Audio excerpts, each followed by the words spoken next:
And changing the topic to in a way culture and science in general.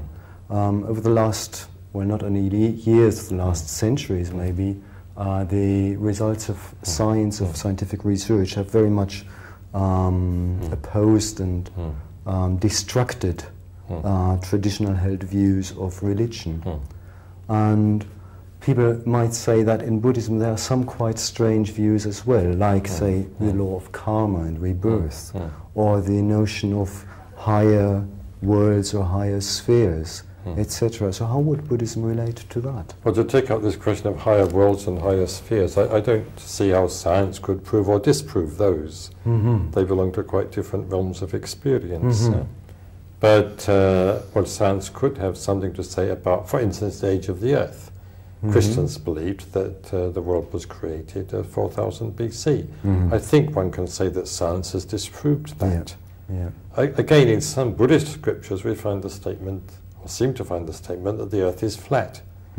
Well, science has certainly disproved that. But the teaching that the Earth is flat is not an integral part of Buddhist teaching, even if it's found in the scriptures. So in the case of the Christians, their difficulty was that they believed that the Bible was the inspired word of God and infallible.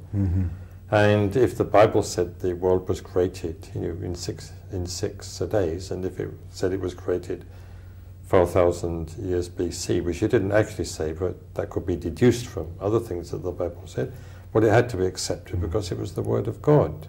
So science, in disproving those statements, went directly against the word of God, and to that extent undermined the Christian religion. But the scriptures of Buddhism are not inspired scriptures in that sense. And the Buddha himself has said, examine my words in the same way that gold is tried in the fire. That has been the principle. So if there is anything in the Buddhist scriptures which is disproved by science, Buddhists as Buddhists are quite free to reject that, and in fact are invited to reject that by Buddhism. But I think we also have to be careful about what has been proved and what has been disproved by science. I don't think science, I wouldn't say that science has disproved the existence of nirvana. That would be ridiculous. Recently I did hear that the Dalai Lama had sent a letter to Tibetan Lamas working in the West to the effect that they did not have to teach Westerners that the earth was flat. Apparently some Tibetan Lamas had been teaching Westerners that the earth was flat because some Buddhist scriptures say that or seem to say that. And the Dalai Lama said they need not teach that in the West. I'm not sure if he meant that they were free to teach it in the East, but they shouldn't teach it in the West.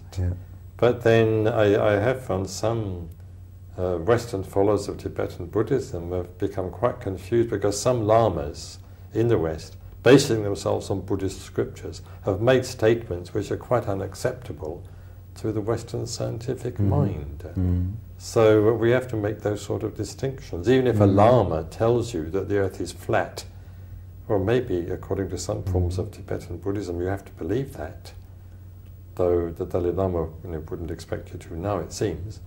But from a general Buddhist point of view, in the light of the Buddha's own teaching, as far as we can make that out, you certainly wouldn't be expected to believe that the earth was flat, because a certain Buddhist text said so. What about the principle of karma and rebirth then? That seems to be quite a central one in Buddhism. Well, I would say that science, by its very nature, is not in a position to disprove karma and rebirth. And that there does seem to be some limited evidence nowadays to the effect that rebirth does take place.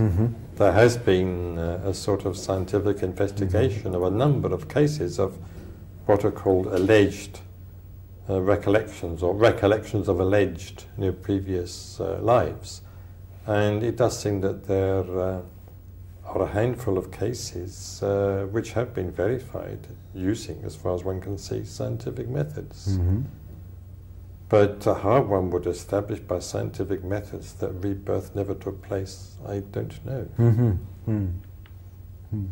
But certainly one need not be afraid of the application of science to those Buddhist teachings, to which the application of science is really relevant or in order. But that would only apply to statements of a quasi-scientific character made in Buddhist texts.